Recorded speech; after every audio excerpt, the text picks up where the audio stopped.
Boa tarde a todos.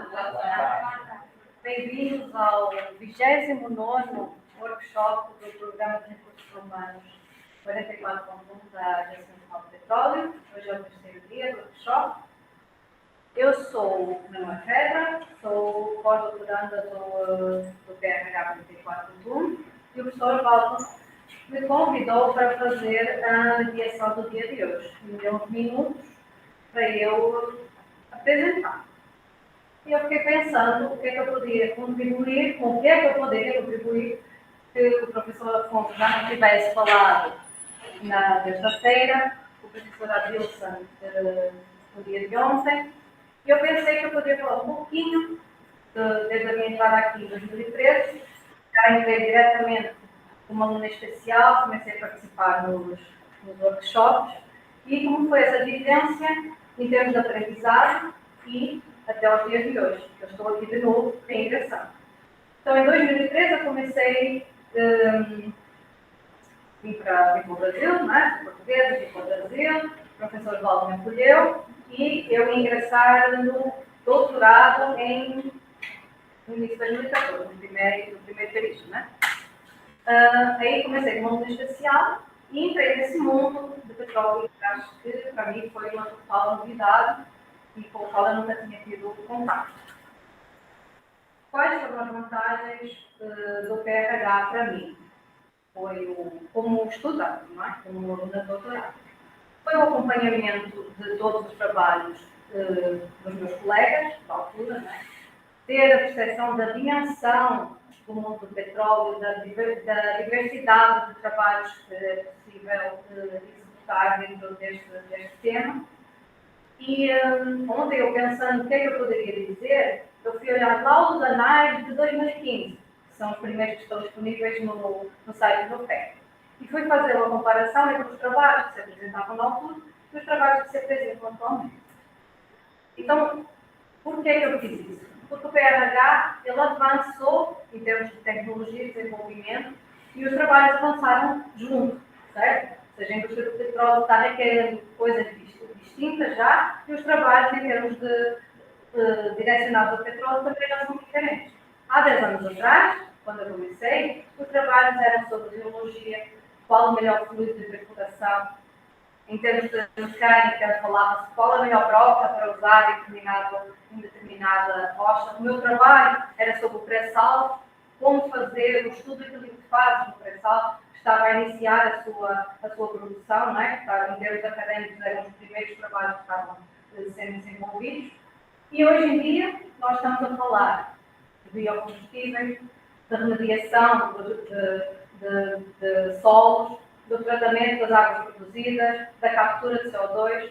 O PRH, que antes era só petróleo e gás, passou a incluir biocombustíveis, agora inclui também energias renováveis. Começamos a ver estudos de eólica, como vimos ontem outros trabalhos sobre mecânica, estudos de energia solar, ou seja, há um avanço tecnológico e os alunos vão avançando com esses anos de inovação e tecnologia e com o que é requerido pela parte da indústria.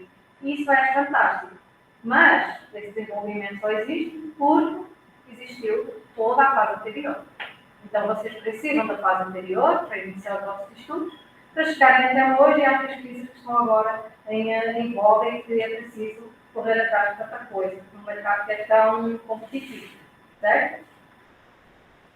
Porque isto foi a primeira análise. Agora, para vocês, porque é que estes workshops são tão importantes? Porque é que tem uma semana dedicada a um workshop do PRH? Vocês vêm aqui, escutam os trabalhos dos vossos colegas, tiram dúvidas que nem sabiam que tinham, tiram informações que conseguem aplicar, trocam contactos, precisam de um equipamento que tem um outro laboratório que vocês nem sabiam e resolve o problema de uma análise que está parada, desenvolvem o vosso trabalho. O PRH a mim fez com que eu, quando fui fechar a minha tese de doutorado, tinha o trabalho todo escrito, por conta de todos os workshops semestrais que eu participei ao longo de 4 anos e meio.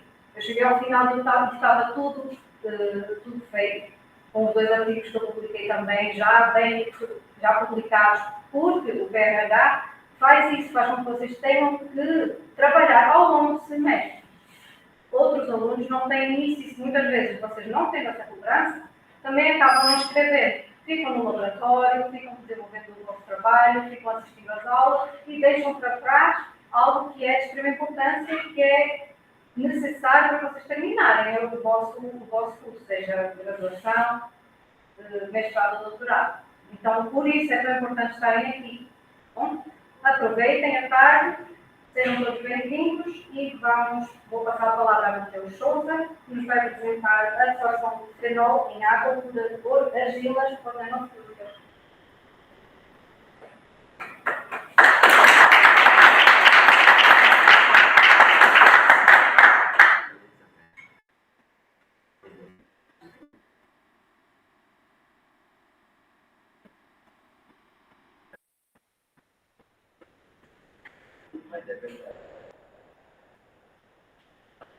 Tá funcionando. Então, boa tarde a todos.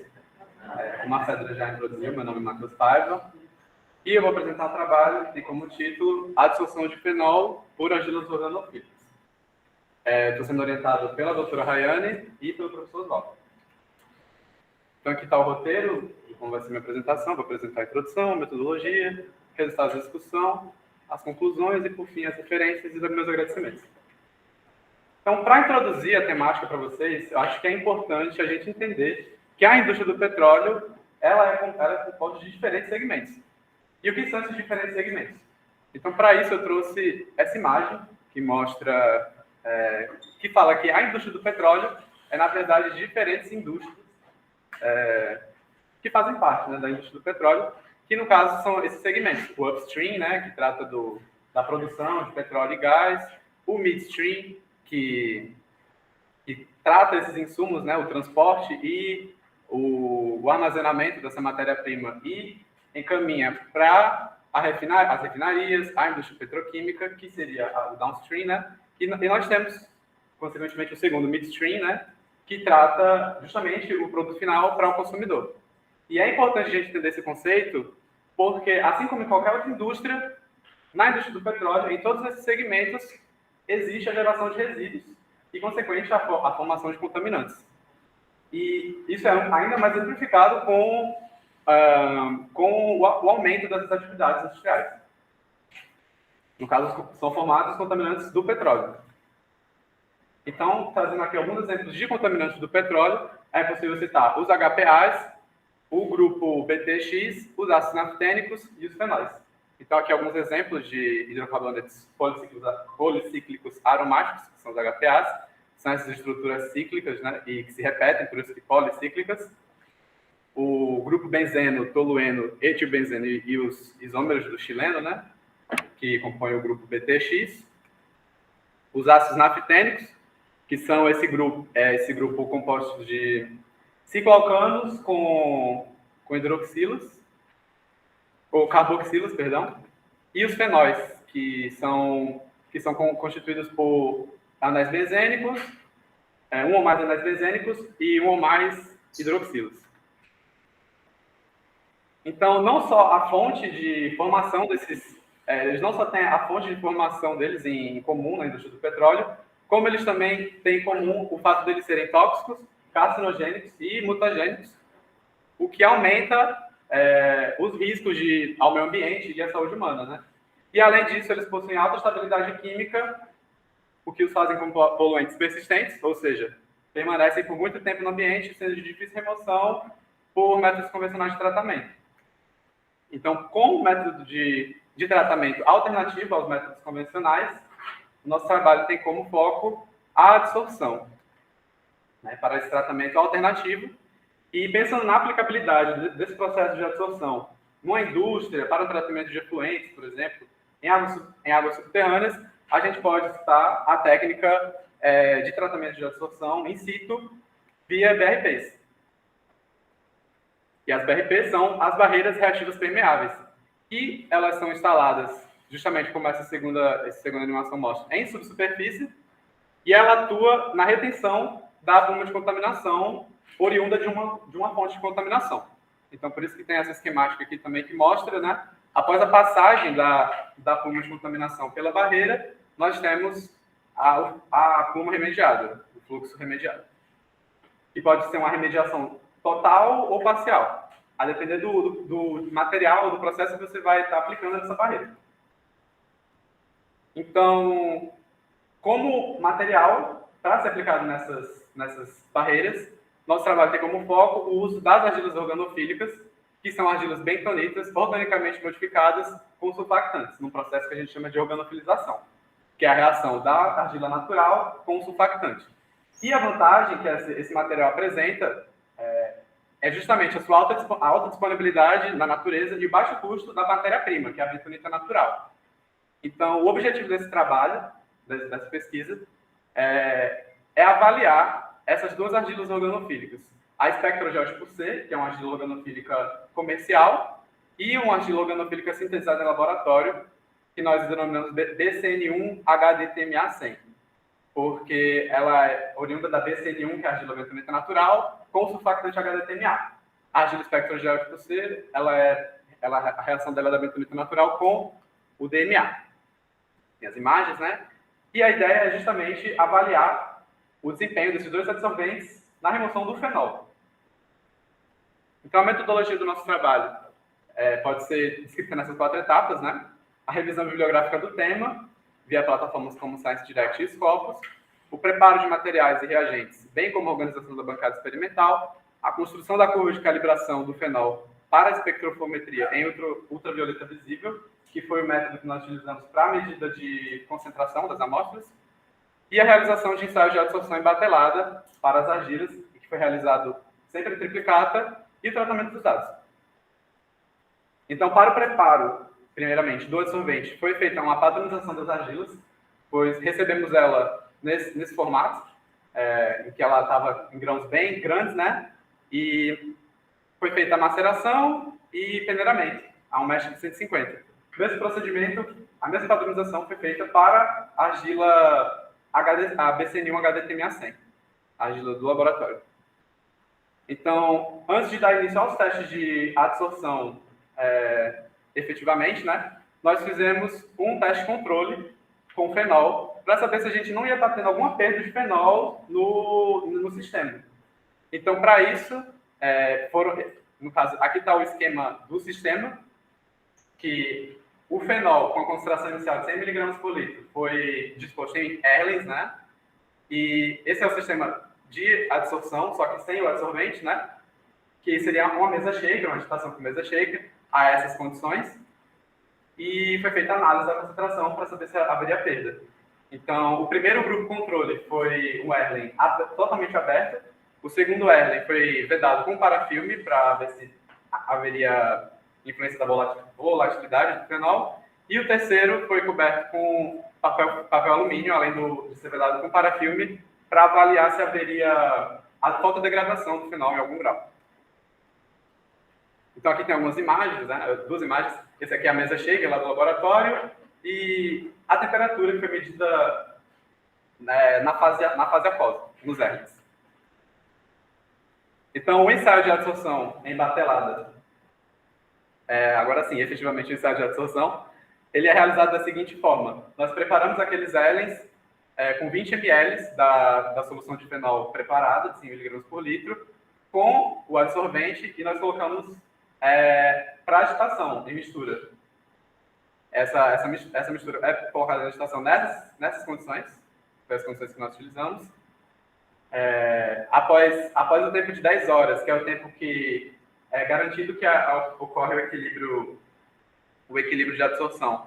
Nós paramos a agitação e recuperamos apenas a fase líquida, ou seja, nós centrifugamos, né, separamos, e ainda passamos por um filtro de seringa, e a fase líquida, então, medida a sua concentração pelo ultravioleta visível.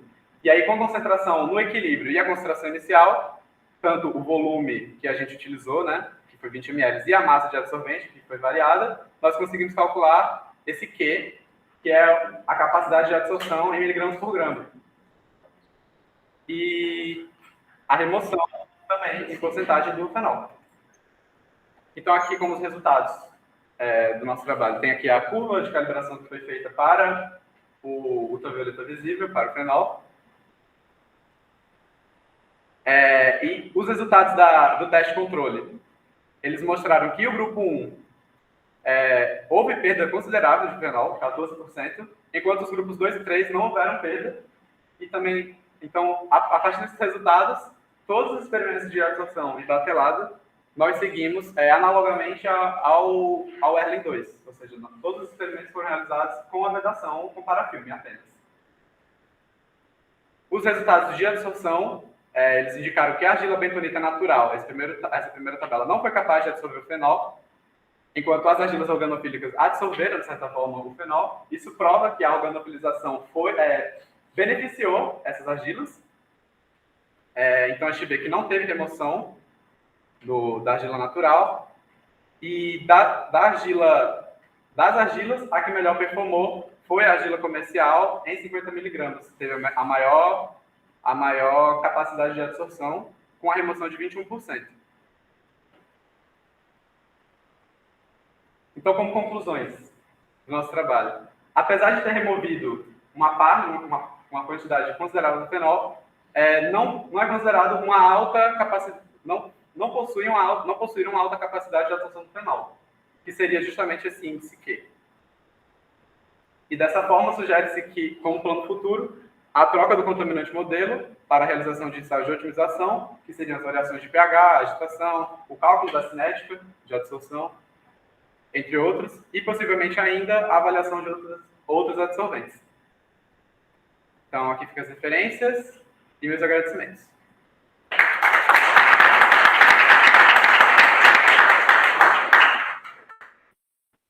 Parabéns, Matheus, pela apresentação, foi muito boa. Gostei dos seus esquemas das barreiras protetivas. Uhum. Foi você que fez aquele esquema? Os GIFs, não. Mas O outro também tem a fonte. Era de um livro. Questões para o Matheus?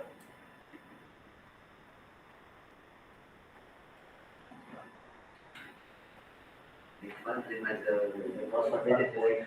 Você precisou fazer um processo de lavagem na sua vida? Você fala depois ou antes? Antes de Não, antes não. Não é necessário. Depois é possível fazer, seria a dissolução, que seria a recuperação do fenol da argila, mas essa parte de regeneração a gente não chegou a fazer. A regeneração da argila.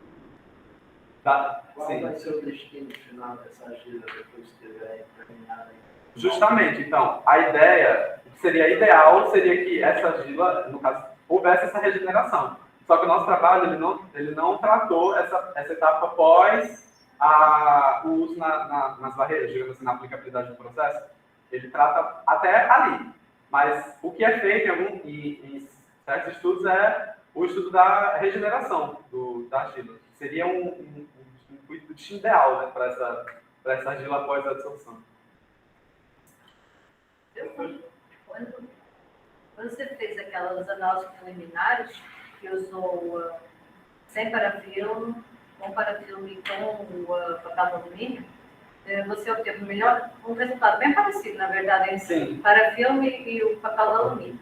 Mas não, era expectável que existisse a fotodegradação ou não? Na verdade, a gente fez esse teste, e foi até, inclusive, porque foi algo que foi questionado, se não me engano, a Luana, no seu aluno, se foi a Joyce, numa das apresentações dela, se ela tinha considerado a fotodegradação. Então, a gente pensou, porque ficava, de certa forma, exposto à luz, e a gente pensou, vamos fazer para ver se está tendo alguma coisa. E aí, como não teve nenhuma diferença da vedada para não vedado, para o parafilme, né? Vedado para parafilme, a gente continuou fazendo só vedado. Eu gostei muito da tua apresentação. Pesquisa assim dentro, em quantidade, e já vai melhorar para o próximo passo. A única coisa que, no meu caso, se fosse vocês, quando você denominou essa nova argila sintetizada, a sua denominação ali, você já. Quem é do ramo já identifica o que é. Então, eu colocaria o outro nome. Tá, sim. Eu botaria outro nome e aquilo ali vai guardado. Entendi. Se você for publicar, já sabe o que é. Eu tinha pensado em dois nomes. Eu tinha pensado em esse e em HD100. Que era a nomenclatura. Porque essa argila essa argila modificada, ela foi usada no trabalho de doutorado da Rayane. E aí ela denominava HD100. Só que aí eu falei, vou nomear ela de outro jeito, tá? Nomeei BC1 HDTMA100. Mas ficou meio extenso, né? Não, só para já deu a promoção, né? Você revela o que é. Mas é isso. Matheus, eu queria só rapidamente parabenizar. Assim, eu considero assim uma das melhores apresentações que eu vi até agora, tá certo? Eu gostei muito da apresentação, gostei de fato muito dela. Até eu falei com o professor Afonso ontem, volta naquele do almofariz, O quê? Ah, sim, o pichilo. Então, Piscina Não é pichilo, é pichilo é gatinho pichilo. eu chamo isso de almofariz, né? almofariz é a parte de baixo. Piscina é o de cima. Pichilo é o que bate. Mas eu Não acho... é? Não, isso Então isso. Isso é matéria. Pronto, Isso aqui. tá bom. Aí o que eu vejo aqui, eu acho... E o outro slide também, por favor. O outro. Frente? O próximo, Esse daí, que ilustra bastante, tá certo? E não tem texto, tá certo? Então ilustra bastante o que a gente quer extrair, né? Porque às vezes a gente tá vendo um monte de texto, a gente se perde, né? Olhando a figura assim, a gente consegue extrair. E eu sei que isso dá muito trabalho, tá? E legal, eu queria lembrar da Rayane, né? Ela tem colaborado enormemente, a gente tem trabalhado numa mecânica no laboratório, eu tenho que ficar cuidando da parte administrativa, de ensino, eu participo de todas as pesquisas, mas às vezes eu tenho dificuldade de sentar no laboratório e fazer. Então nós temos trabalhado nessa abordagem de doutorando com um aluno de EC, mestrando e tal. E agora doutora. E a Rayane ainda nem estava aqui presente e ele sozinho se virando, fazendo as coisas. Então a gente fica muito encantado. Agora, o resultado de 14% de perda de fenol, Sim. né? É um artigo que eu estou para publicar, o professor Afonso está me acompanhando, né? É um trabalho que a gente desenvolveu, como a Fedra falou na época, no começo do PDPET com o ebuliômetro, eu e o professor Humberto estamos como autores. O que acontece? Você tem um fenol diluído, né? E o fenol é menos volátil que a água. E está ali aberto à temperatura ambiente. E é curioso que se perde mais fenol do que água, porque está do outro lado do azeótropo, né? Eu sei que a turma que, né, não fez termodinâmica de equilíbrio ainda não sabe o que eu estou dizendo. Mas o que acontece? Vai mais para a fase de vapor, fenol, do que água, tá certo? Então, esses 14% foi um resultado muito legal, tá? Agora, identifica um problema também naquele BCN1, ali que você tem um desvio padrão maior que o valor, né? Por quê? A determinação já não é tão precisa. Se você tivesse feito, por exemplo, com HPLC lá, né, aí você talvez tivesse uma confiança maior nos teus resultados. Foi um resultado bem esquisito mesmo. A ideia era que não houve mesmo nenhuma remoção, entendeu? Do fenol aqui. Teve resultado aqui do cálculo aqui que deu negativo. Ou seja, estava tendo aumento da concentração do fenol. No final. É questão de erro experimental, até associado ao espectro fotônico. Então, é aí que eu quero chegar. Exatamente. Mas os resultados das reduções organofílicas, foi até um detalhe que eu esqueci de comentar, né? Obtiveram uma boa reprodutibilidade. Não, com certeza, e assim, mas eu estava chamando a atenção que você acabou de dizer. O espectro fotônico, ele vai ter dificuldades em concentrações mais diluídas, então isso que reflete que você tem um desvio padrão maior que o valor que está sendo reportado, né? Sim. Mas assim, parabéns, sabe? O que você não comentou e nós conversamos ontem, foi ontem, né? Ontem.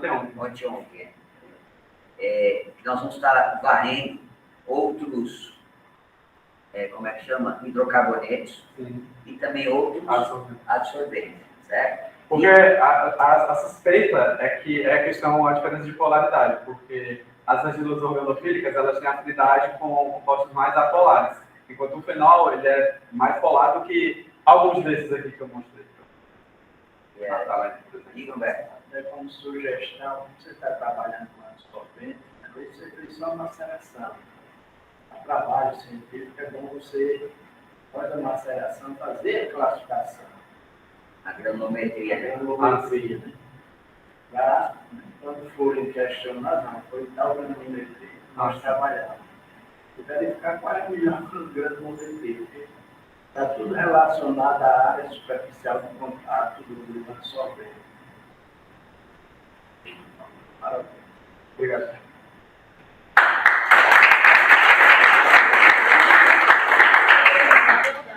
Obrigada, Matheus.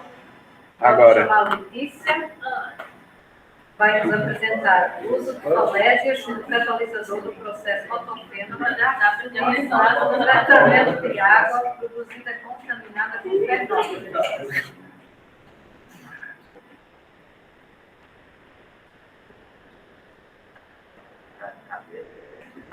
Só para estar aqui. Não.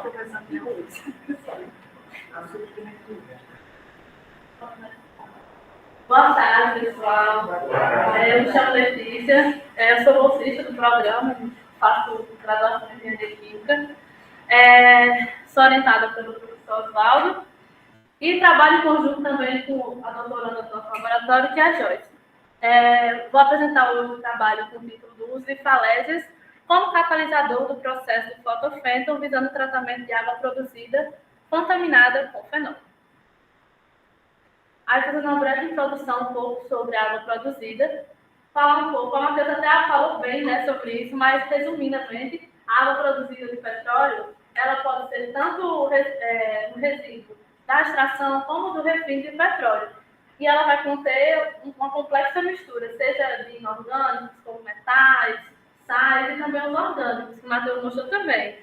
Os aromáticos de cadeia policíclica, hidrocarbonetos, podem conter, inclusive, óleo também, e os fenóis. Também vão conter quanto à remoção de fenóis. Falando um pouco também sobre o fenol, ele é um contaminante bastante presente na água produzida, e por ter propriedades tóxicas, ele pode acarretar sérios problemas, tanto para a saúde humana quanto para o meio ambiente. Então, o que fazer para remover ou minimizar? Existem várias técnicas, como o Matheus me apresentou a absorção, mas nesse caso a gente vai tratar de processos oxidativos avançados, POA, especificamente o processo de fotofêton. O processo de fêton, a reação de fêton em si, consiste em ter íon de ferro, o peróxido de hidrogênio como oxidante, que vão gerar radicais hidroxilas, que é esse elemento aqui da reação. Esse radical hidroxila vai reagir com contaminante orgânico, que no nosso caso é o fenol, e vai ter uma reação de clivagem. Esse fenol vai ser, eu posso usar a palavra, a gente costuma usar bastante, na verdade, que degradado, que esse é o objetivo. E no caso da gente, o fotofêton faz referência ao uso da luz. A luz vai ser um catalisador, como se falar, um catalisador para acelerar mais esse processo, gerando mais ainda os radicais hidroxilas, que são responsáveis por clivar esse contaminante, que no nosso caso, ressaltando mais uma vez, é um fenol. De forma geral, ela acontece em meio ácido, no nosso caso vai ser em pH 3. Os íons de ferro, precisa da presença de íons de ferro, peróxido de hidrogênio e a luz, no nosso caso. Só que esses íons de ferro, eles podem estar tanto dissolvidos na solução ou de forma heterogênea.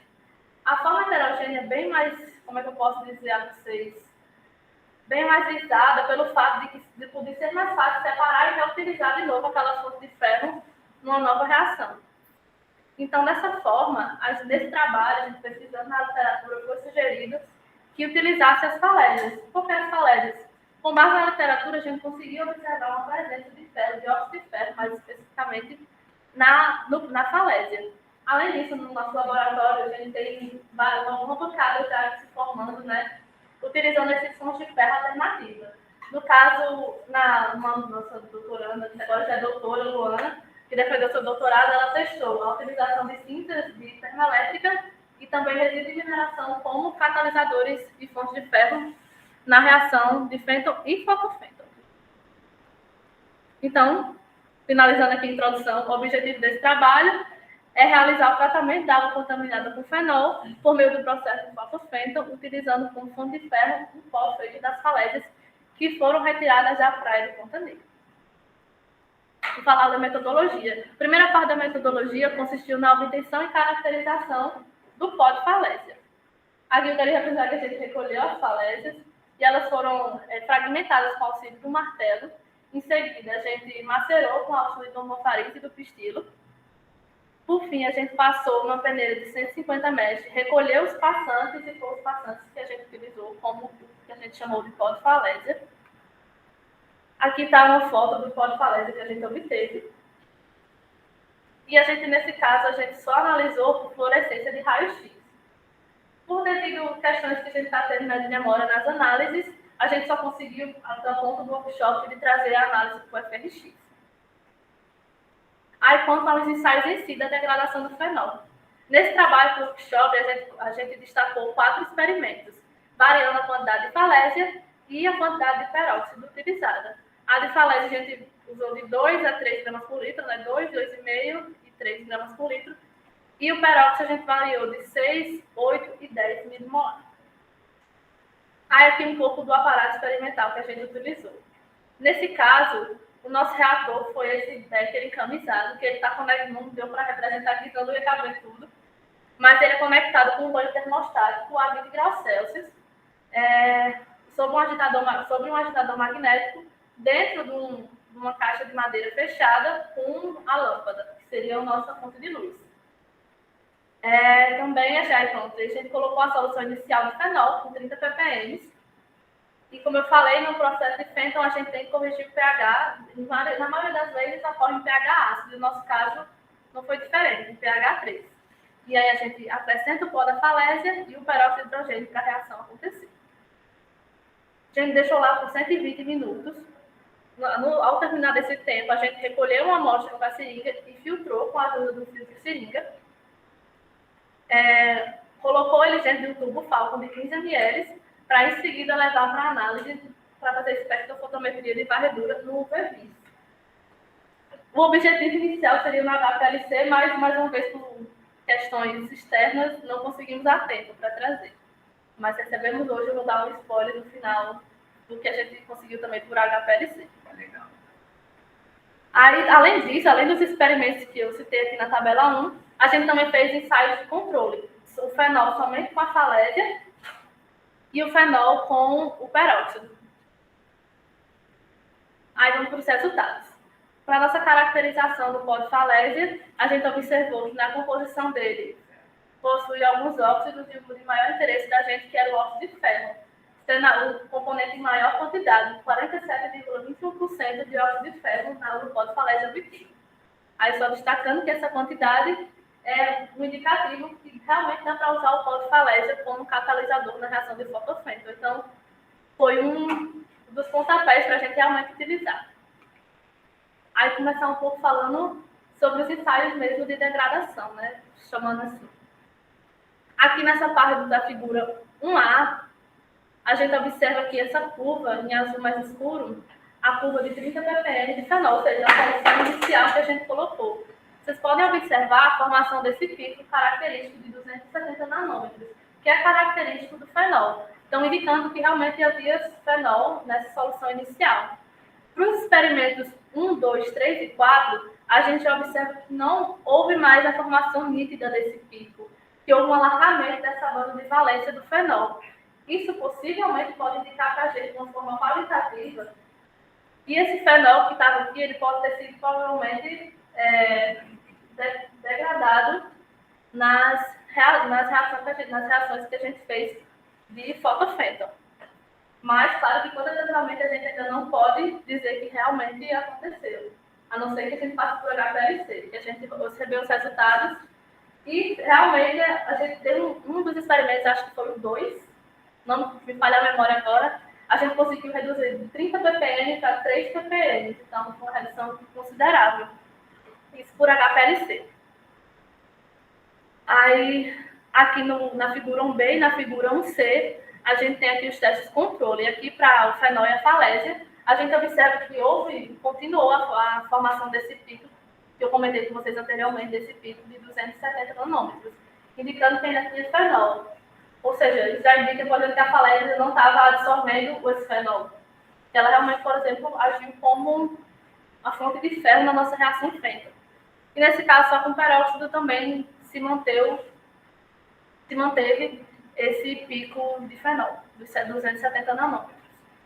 Aí, para concluir, sugere-se que a metodologia aplicada foi eficiente para a degradação do contaminante, né? A gente viu que não aconteceu mais a formação daquele pico de fenol. Além disso, que esse pó de falésia possui um bom desempenho, como utilizado como catalisador ou como fonte de ferro nessa reação de fotofenda. Aí a gente sugere, inclusive, que sejam feitos maiores estudos, que é o que já está sendo feito, usando outros métodos e também caracterizando melhor o pó da falésia, né? Usando outras técnicas além do DRX, ou do FNX, perdão. Aqui algumas referências bibliográficas e agradecimentos ao FRN, ao FINEP, ao PRH, à ANP e ao FATEC. Muito obrigada também pela atenção de vocês.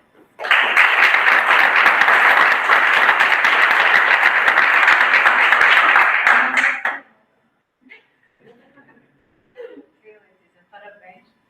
Nota-se realmente você está muito à vontade com o tema já, mas também já vem trabalhando há muito tempo com jovens simulados, né? Como aluna de ciência regular. Me diga uma coisa, esse vosso trabalho com falésia é inédito ou já outras pessoas vêm desenvolvendo o mesmo tipo de trabalho com outras falésias? Então, a gente não encontrou na literatura, mas você a gente fez alguém utilizando pós-falésia como fonte de ferro na reação. E de onde veio essa ideia? Aí foi o professor Oswaldo e o professor Edson que surgiram com essa ideia. É porque o professor Edson, que é de Santa Maria, né? Da mesma região da professora Iana também. Sim. Aí ele vem, ele fez pós-doc aqui com a gente, tudo. E ele tomou dessa água aqui do Rio Grande do Norte, ele veio sempre pra cá, né? E aí ele pegou a falésia e nós trabalhamos com absorção e com uma fotoquímica. E aí falésia mesmo. Pegou a falésia. Mas é essa uma coisa da Parece que as rochas da... Aí era isso, exatamente. Esse tipo, aqui, só atrás. entrando no negócio aqui. Esse tipo, falésia. Parece como se fosse uma coisa. Falésia é um lugar de coisa. A melhor coisa que você tem que fazer isso é pegar isso aí e caracterizar.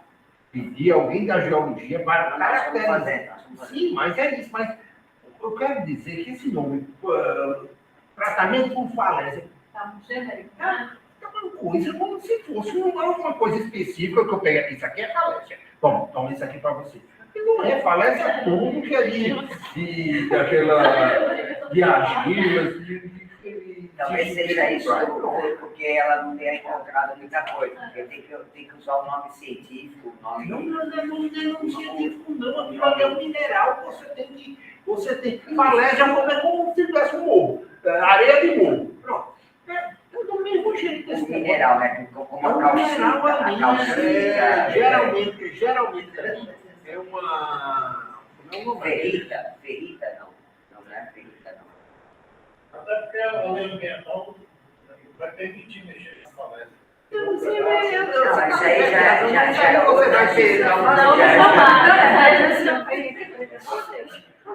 Isso aí já é outro assunto, mas é verdade. Aqui é arenismo. Arenismo. A princípio é um tipo de arenismo, tudinho, por isso é que absorve o negócio, que pega bem.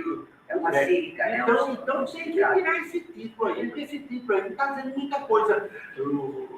É um título mais informal. Né? Eu acho melhor mudar esse título, porque um negócio desse choca logo de vista, que é isso. Eu já fiz essa pergunta porque eu estava de cabeça baixa, talvez eu tenha pedido alguma coisa, mas eu pensei que era exatamente isso, não é por aí não. Mas o que o Brandão falou há pouco também é verdade, e eu estava me preocupando com isso, porque hoje, por exemplo, o Morro do Careca, onde a gente o Morro do Careca antes tinha iluminação. Aí parou de ter iluminação por causa da fauna. Pronto, tem uma falésia lá, do jeito que você chama falésia, a parte de baixo ali, Isso. quando dá aquelas caras, Foi lá mesmo. cavucadas mais, você tirou da né? Agora, realmente, Brandão, você tem razão. Se o Ibama passa na hora e pega,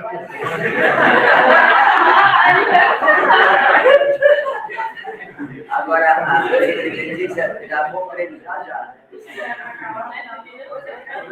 Vou tirar meu nome para baixo.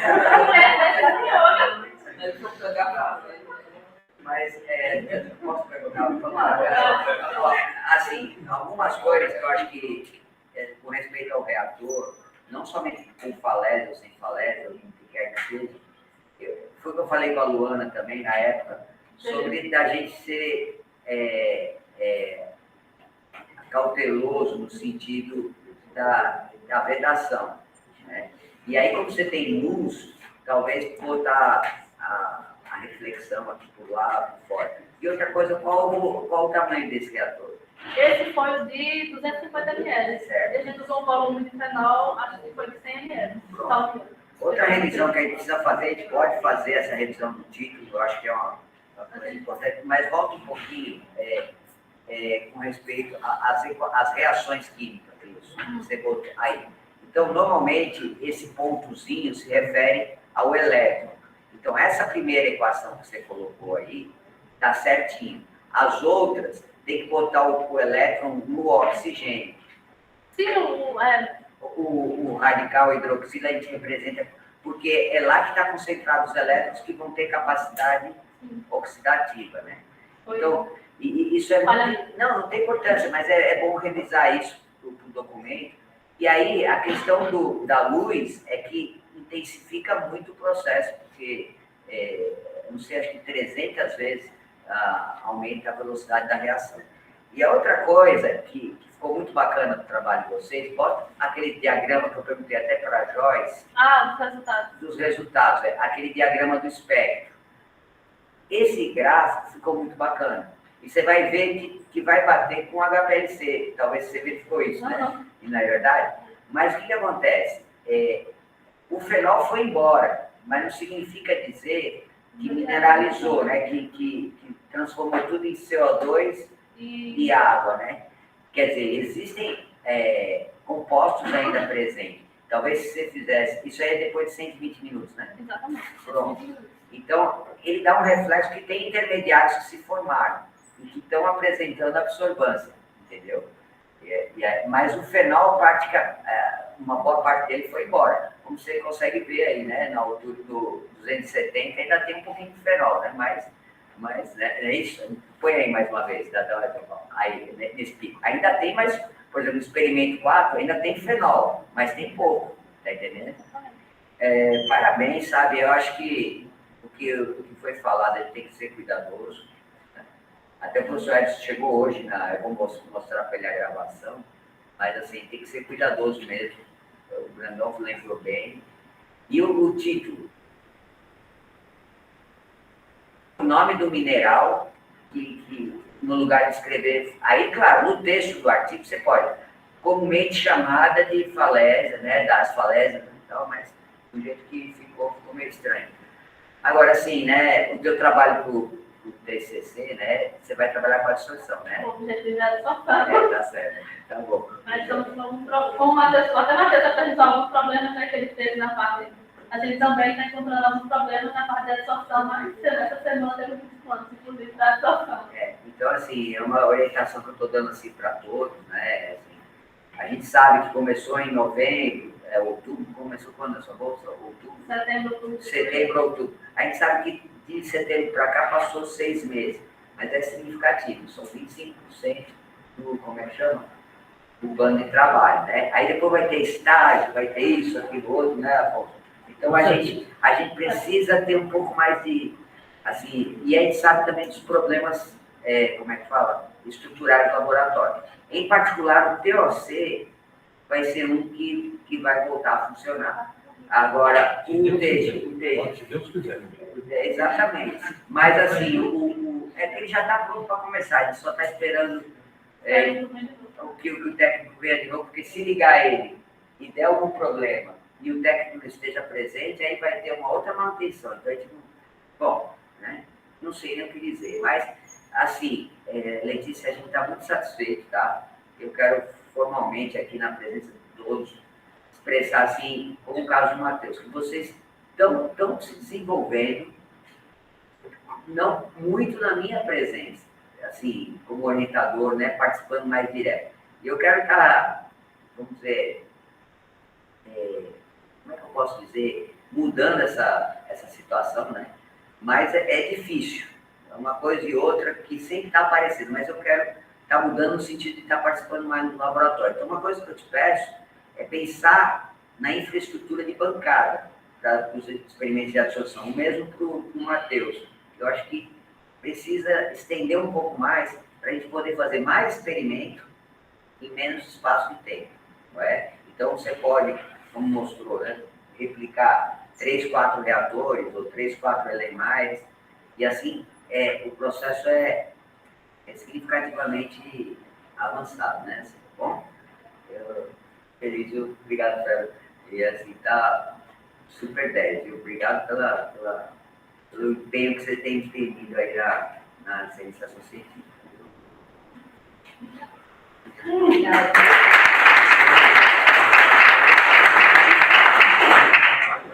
Quem que é o próximo, hein? Agora vem Antônio Matheus, que vai apresentar Artificial Neural Network Modeling for Predicting CO2 Solubility in MEA Aqueous Solution. Antônio, você vai apresentar em inglês? Não, não. Só o resumo. Não.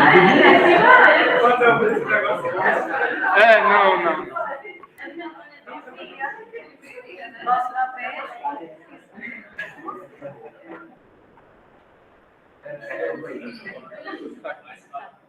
Eu até posso, não sei se estou melhor marcar, né? 47, tá. Vou começar a apresentação. A professora Fedra já introduziu o nome do trabalho. Artificial Neural Network Modeling for Predicting CO2 Solubility in MEA Aqueous Solution.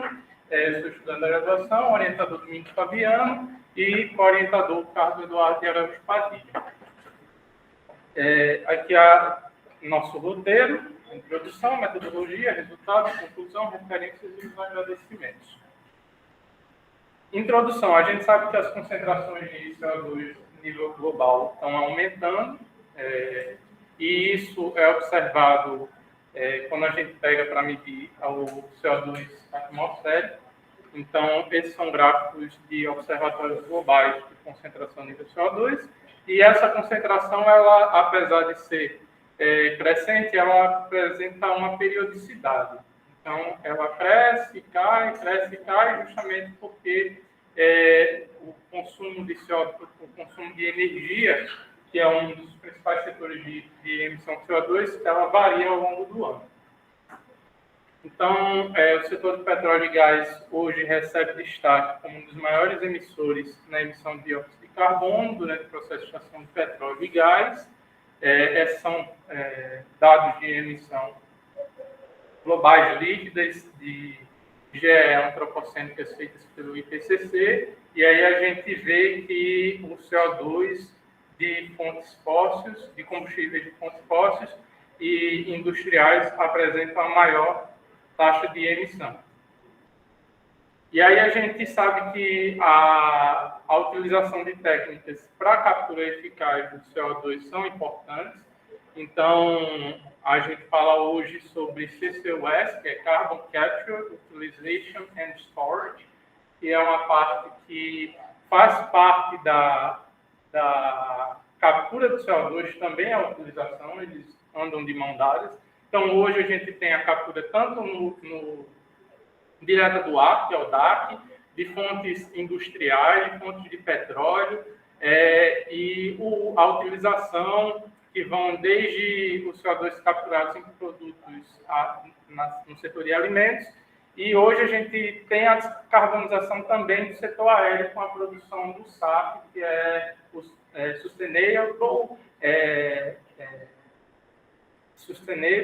SAF, né? Sustainable Aviation Fuel, que é o combustível de aviação sustentável, que a gente chama aqui de QAV, né?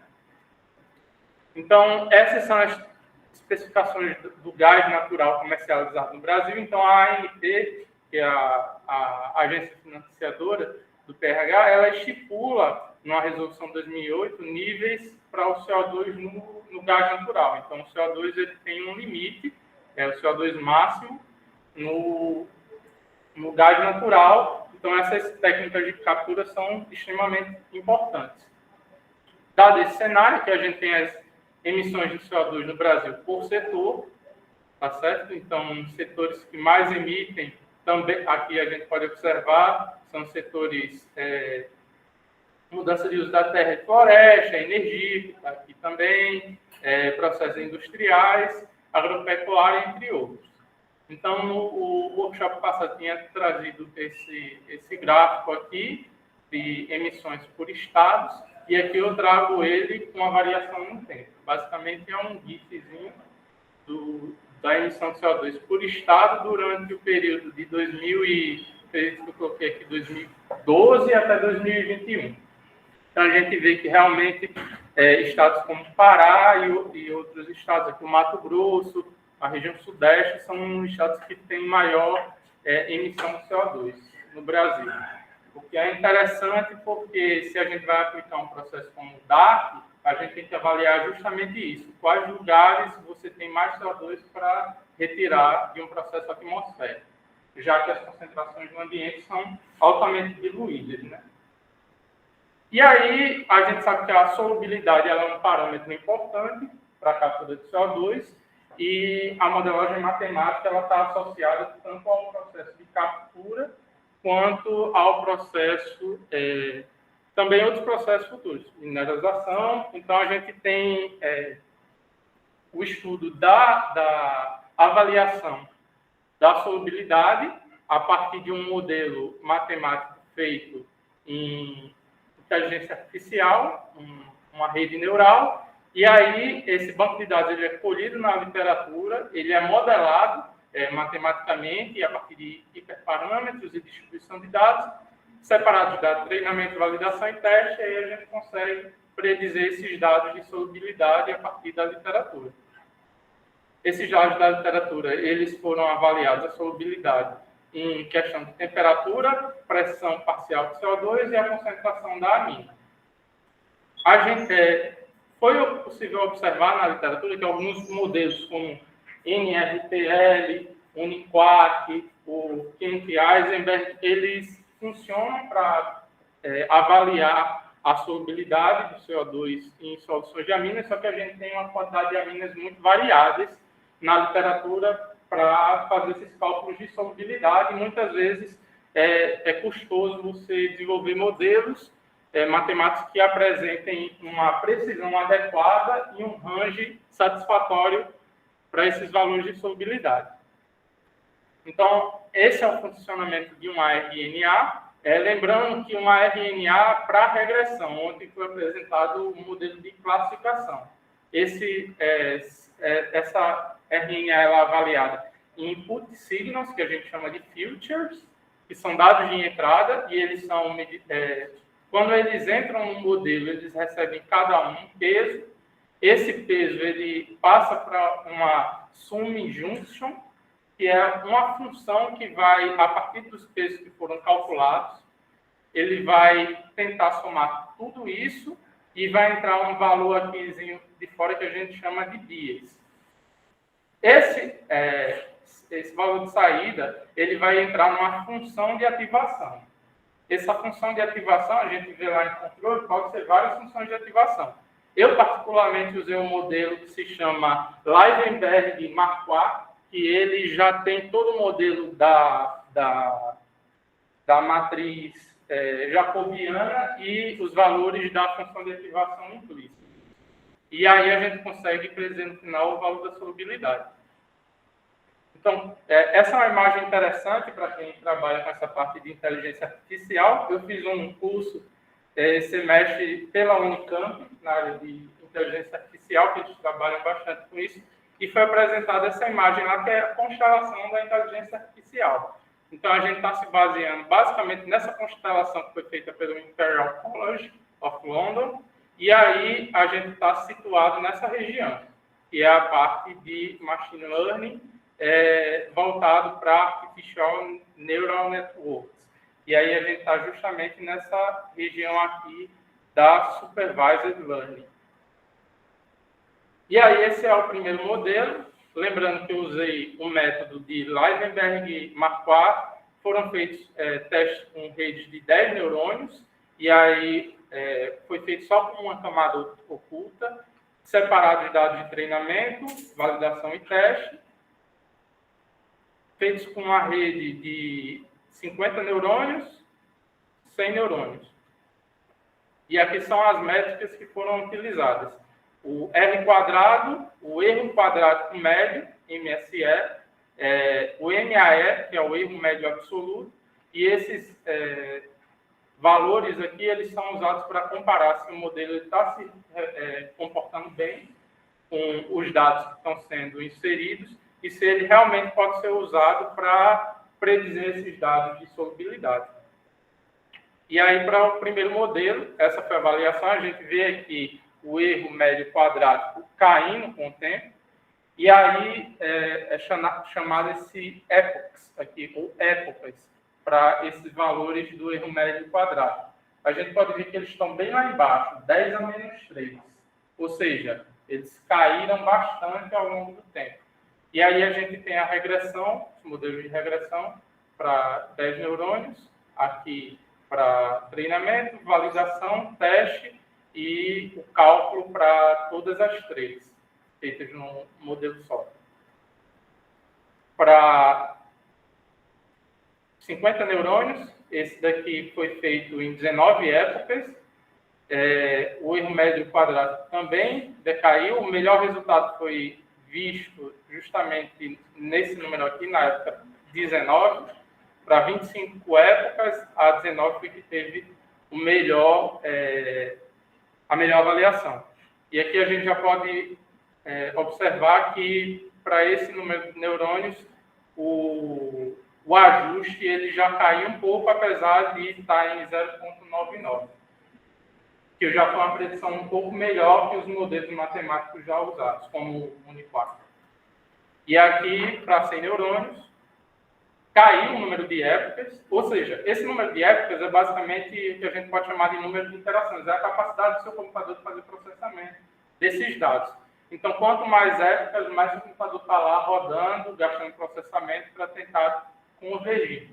E aí ele caiu para 5 épocas, a melhor performance, apesar de ao todo ele ter usado 11 épocas.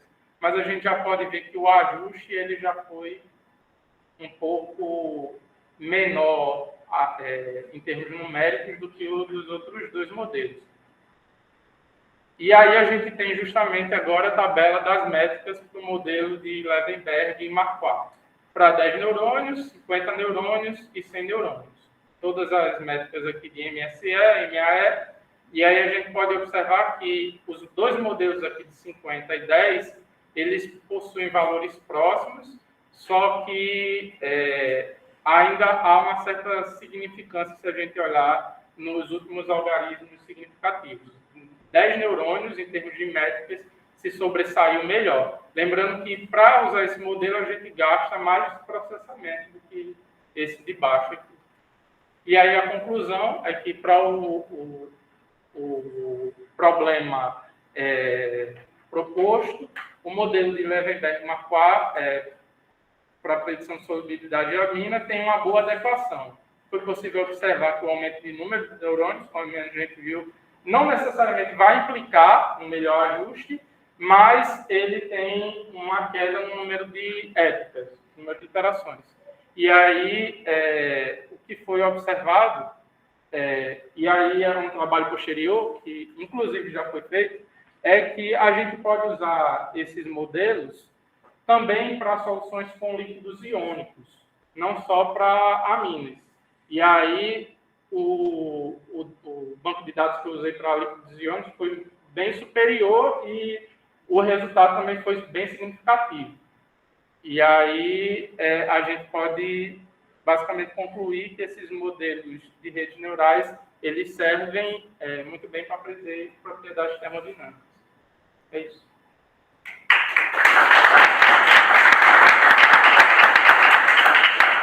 Aqui as referências e os agradecimentos. Obrigada, Antônio. Acho que aqui o povo está subindo a parada. Boas e didáticas. Antônio, eu tenho uma questão que não é nem tanto sobre o seu trabalho. É lá naquela gráfica do CO2, que apresentou o mapa do Brasil. Sim.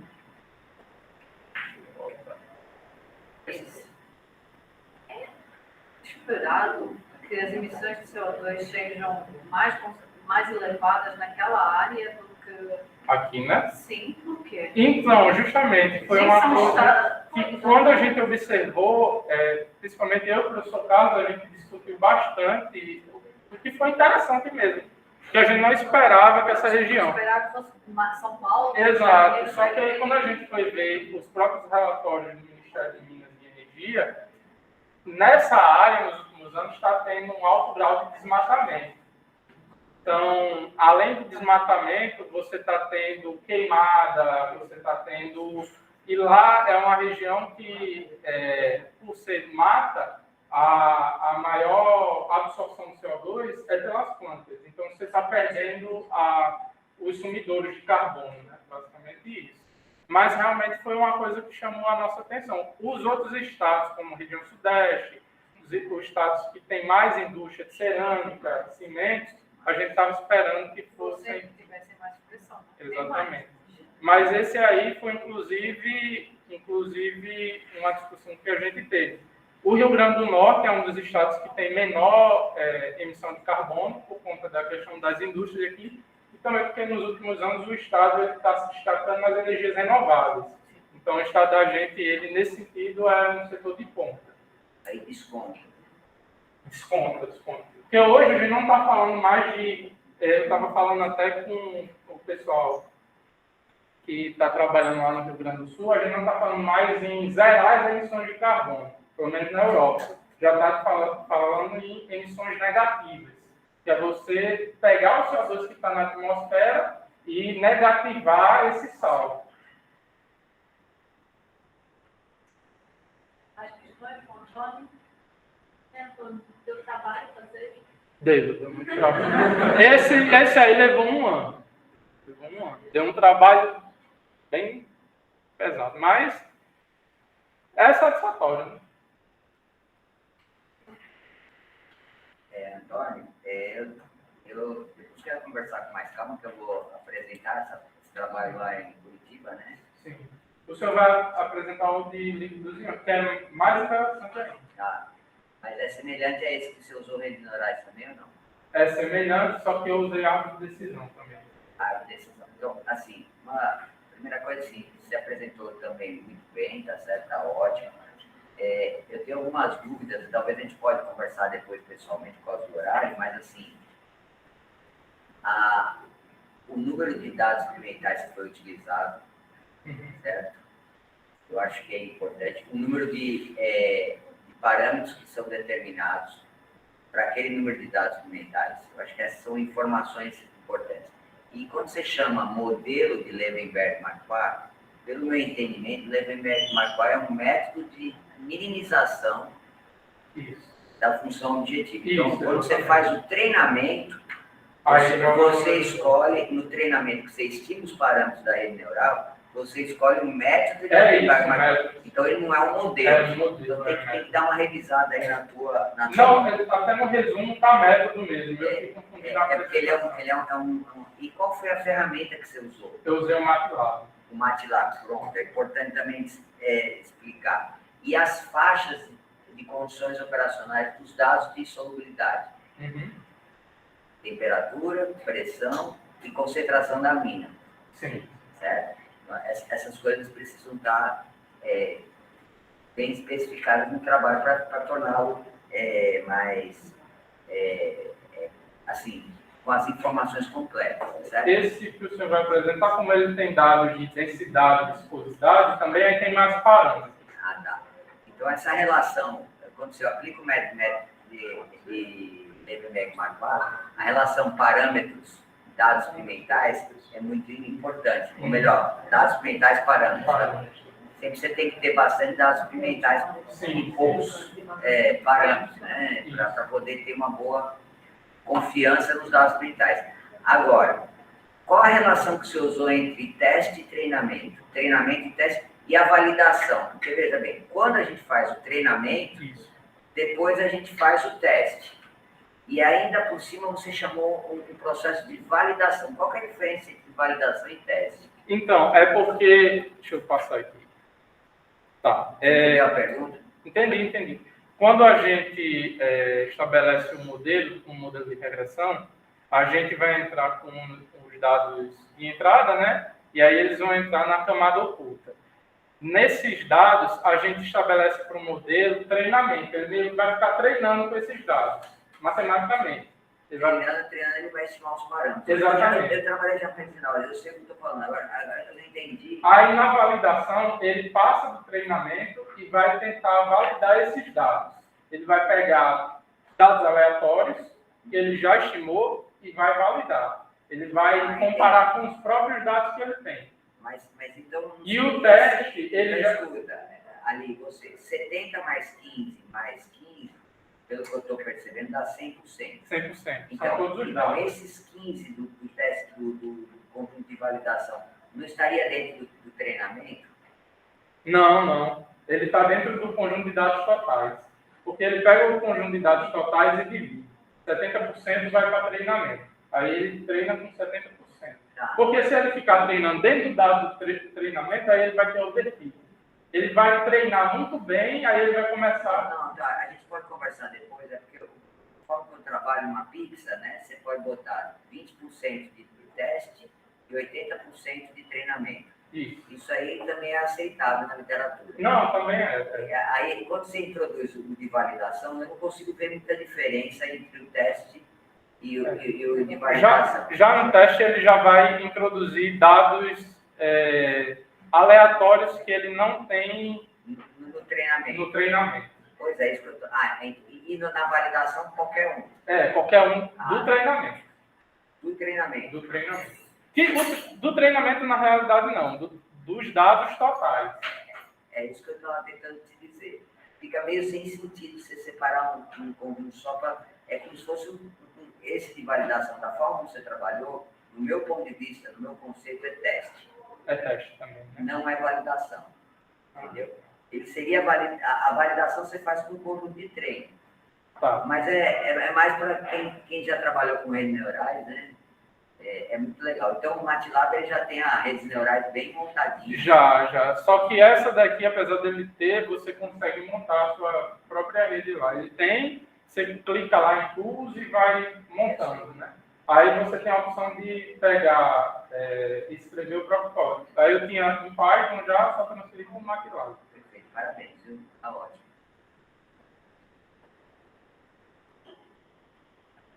Obrigada, Antônio. E eu a Isadora vai apresentar a determinação da porosidade da espuma de poliuretano pós-consumo alterada por adição de óxido de zinco para solução de óleos derramados em alto mar.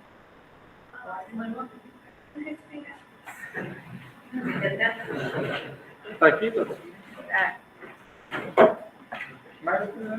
Mas você joga o quê? Eu jogo o quê? Eu jogo nada, professor. Eu fui uma vez jogar vôlei assim. Mas, tipo, foi uma vez.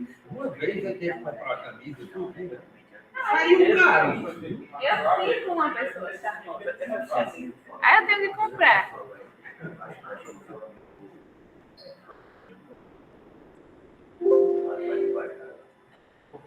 Chega a mulher agora para brincar. Não, cara, o resumo está médio.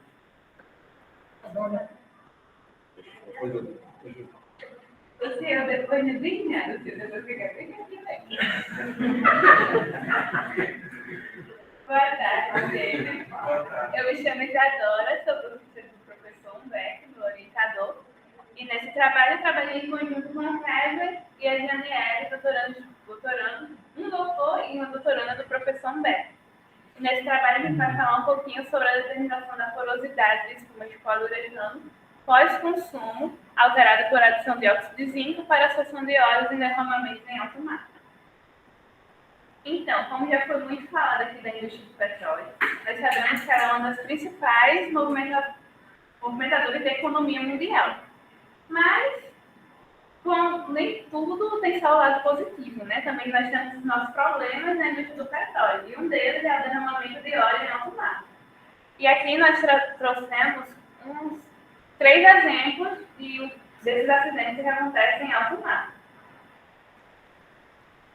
Para esses acidentes que acontecem, atualmente, a gente tem algumas formas de remediação, como as barreiras de contenção, uso dos skimmers, e além dos skimmers, também tem outras formas de reter esse óleo, que possa ser também, depende da camada do óleo, a incineração, possa ser também os emulsificantes e do próprio skimmer.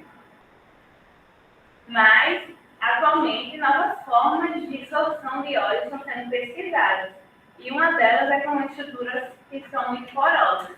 E nós, aqui do laboratório, trabalhamos para as espumas de poliuretano, que são as espumas de colchão, de cadeiras, as espumas que usualmente nós utilizamos.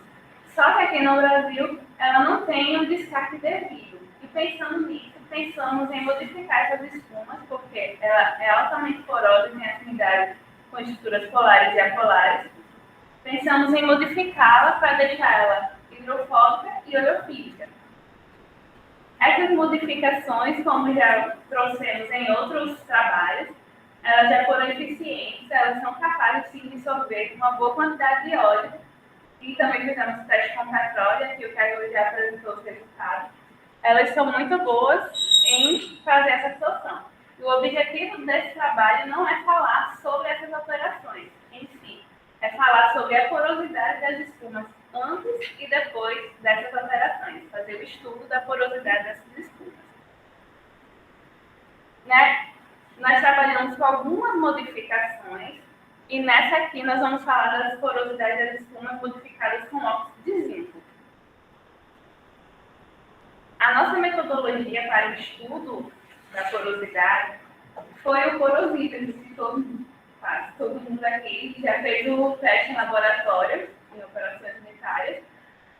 Nós usamos o porosímetro para estudar essa porosidade. Nós cortamos a espuma, fizemos como metodologia cortar a espuma em formato cilíndrico, para que essa espuma preenchesse todo o porosímetro. Então, o volume da espuma foi o volume da célula do porosímetro. Cortamos 3 peças para cada, 3 testemunhos, eu chamo de testemunho, comparando com rochas, mas foram 3 testemunhos para cada, para as espumas pós-comercializadas de poliuretano e para as espumas novas, porque nós trabalhamos comparando os resultados tanto das espumas novas quanto das espumas pós-comercializadas. Ambas as espumas apresentam as mesmas características, seja de densidade, seja de formato, mesmas características. Cortamos e para limpar as espumas, demos um banho nela com álcool 70 para remoção de impurezas, mas a gente sabe que esse banho para as espumas pós-comercializadas não é tão eficiente, porque, enfim, temos suor, temos ácaros, temos essas coisas incrustadas nela. As espumas foram secas a temperatura ambiente por 24 horas e então fomos submetê-las ao estado de porosidade antes da modificação. Então aqui a gente tem uma fotinha lá do porosímetro. Aqui dentro nós temos as espumas novas e a gente sabe, a maioria aqui sabe, que para fazer o estudo da porosidade, antes a gente precisa fazer a curva de calibração. A nossa curva de calibração deu esse resultado aqui de equação de reta, e a partir dela a gente conseguiu os volumes de vazios das nossas espumas, tanto as novas quanto as pós-comercializadas. Aqui nós podemos obter os resultados. A partir da curva de calibração, normalmente a gente não tem os volumes de vazios já. A gente tem os volumes de vazio contando com o vazio da célula. Mas como a espuma preencheu toda a célula, nós consideramos que o volume que nós obtivemos com a equação da reta já era o volume de vazios. Então, aqui nós temos os volumes de vazios a partir da equação da reta. E aqui nós temos as variações de pressão. Como funciona o porosímetro? A gente põe aqui a pressão que nós estimamos, que no caso para a gente foi 3 bar, 2 bar. Aqui a gente fecha essa válvula e para estudar a porosidade de um determinado testemunho, depois de encher essa célula, a gente fecha aqui a válvula, abre essa e assim a gente vê aquela diferença de pressão que aconteceu de porosidade. Aqui nós temos para as espumas pós-comercializadas e para as espumas novas.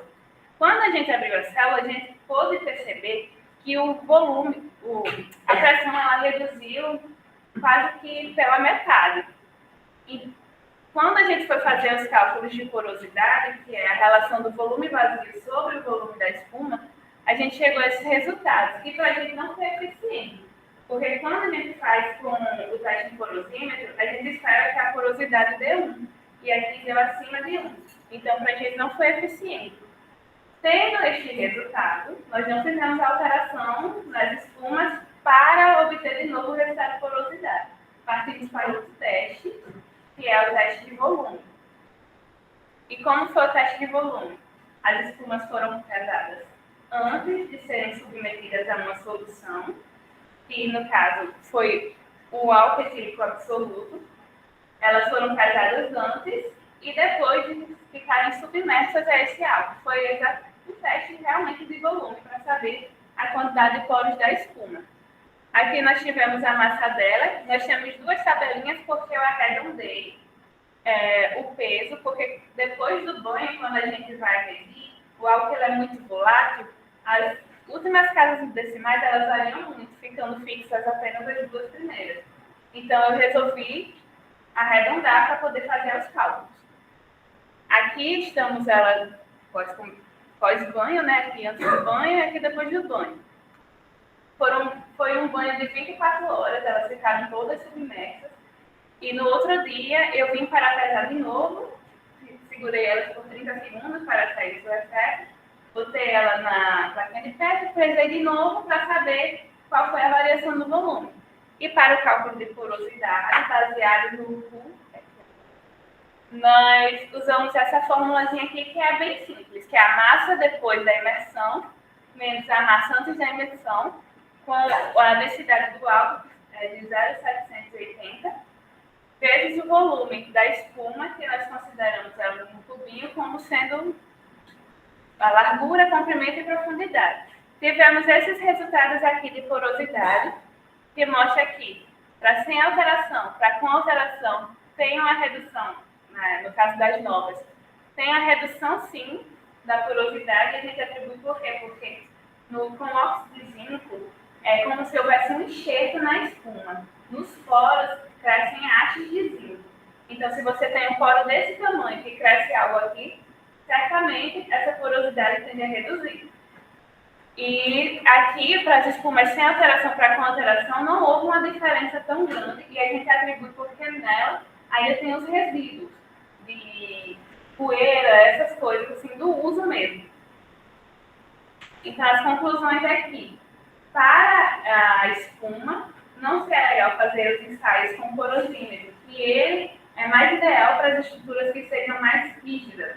E como a espuma é flexível, não é um estudo bacana, sendo mais adequado os que foram apresentados na literatura, porque a espuma em si, teste de porosidade para a espuma na literatura não tem. Tem mais para as estruturas rígidas. As referências e os nossos agradecimentos.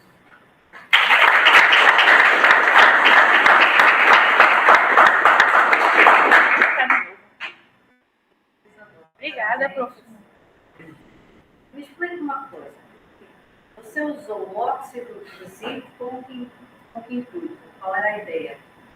É de tornar a espuma hidrofóbica e orofílica, para a solução dos óleos. Melhorar a solução, né? Isso, porque como a espuma sem a modificação, ela tem afinidade tanto para estruturas polares quanto para polares, não seria interessante não usar. E você fez esse teste de porosidade e concluiu que esse teste de porosidade não deu certo. Foi isso? E depois foi fazer um teste de volume. Mas nesse teste de volume você substituiu o óxido de zinco com o álcool etílico? Não, usou o óxido de zinco e depois o álcool etílico? As espumas estão com óxido de zinco. Só que a gente usou álcool etílico, porque como ela é hidrofóbica, não tinha sentido usar a água para preencher os poros. Aí a gente imergiu ela no álcool, mas tipo, ela estava com alteração. A gente fez um ensaio tanto para ir sem alteração para com alteração. O que não aconteceu no porosímetro, porque como já deu errado sem alteração, a gente não colocou esse experimento. Exato. seja, com essa diferença de volume, pelo álcool letílico, você consegue tirar a porosidade. Isso, e é o mais efetivo esse teste. Isso. Mais questões para essa dona? Agora eu fiquei confuso. Você disse que reduz a porosidade com a alteração. Isso. E aí nos resultados lá, eu não sei se eu vi errado, ontem eu também estava enxergando na tabelinha lá que você mostrou, Um instante. aí está indicando que aumentou. Qual? Essa aqui? Não, a última. Essa daí, ó, porque com a alteração, EPSILON-N, né? É. Estava 85 sem alteração. Aí ela. Agora. Então, esse está reduzindo e o outro está aumentando. Isso, exatamente. Aqui está aumentando e aqui está reduzindo. Aqui desse que está aumentando, eu disse que não havia muita diferença, porque como cresceu um pouquinho, Tá. aí não houve muita diferença pra gente. Aqui marcou sim uma diferença grande e foi com a nova. Aí a gente atribuiu que era porque nos poros, como a espuma pós-comercializada já está suja, vamos dizer assim, Tá. não tem uma limpeza mais efetiva, aí não houve uma Alteração significativa Exato. na porosidade. Isso. Tá certo. Mas o óxido de zinco se comportou bem para fins de dissorção. Se comportou bem. Tá. E aí, você já vai fazer o teste com petróleo mesmo? Ou Já foi feito. já foi feito? Já foi feito. Só que eu não trouxe que foi apresentado na tela do técnico. Do Kevin, né? Isso. E aí vocês não vão reportar esse resultado? Eu vou reportar porque eu vou refazer Tá. efeito comparativo para a PDT. Tá certo. Perfeito. Parabéns. Obrigada. Posso perguntar? Você disse que era para falar Pode dar a primeira transparência. Não pergunta não. É só Vou assim mais rápido. só um comentário. Aqui? Olha, vocês estão escrevendo, faz o trabalho todo. Não, isso aí eu estou brincando aqui, mas é bom para todos. É A gente verdade. tem que dar uma maneirada nesses títulos grandes demais. Fechar com todo mundo. Então, uma hora dessa, o título é esse, é o que você,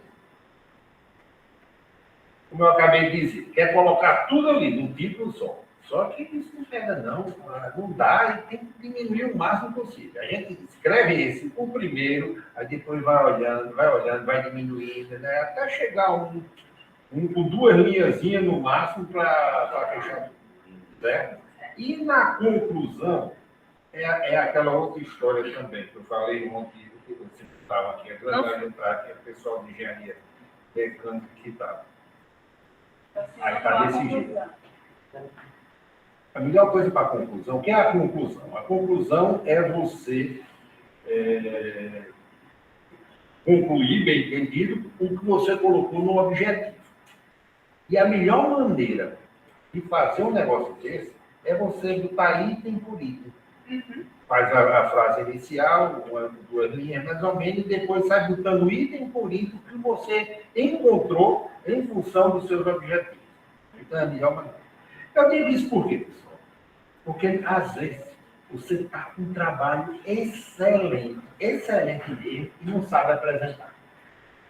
Aí, perde a graça, o negócio flui de uma maneira tal que o negócio...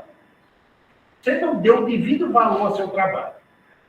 Quando a gente está no negócio desse, ó, você parar com uma conclusão desse, ficar lendo frase por frase, os itenzinhos, frasezinhas pequenas, daqui quem está assistindo já enxerga tudo, vê tudo. Então isso é extremamente importante.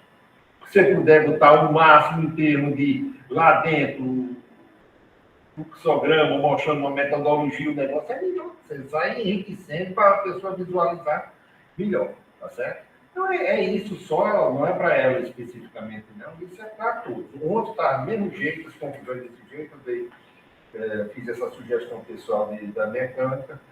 Eu fiz a sugestão do título também, mas tinha muita coisa cumprida, título cumprido ontem. E fica para todo mundo esse negócio, não querer botar tudo que vocês fez dentro do título só. Tá joia? Beleza.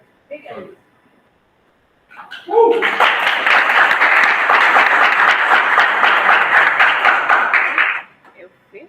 A gente vai fazer um intervalo até umas 15 semanas, até umas 15 semanas, tá bom? A gente se encontra.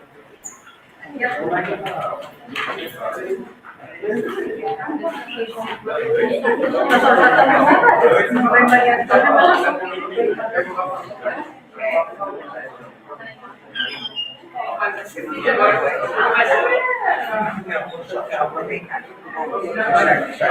Professor, por favor, se eu pegar o pendrive, eu faço. Se você quiser mandar para um e-mail, também dá certo.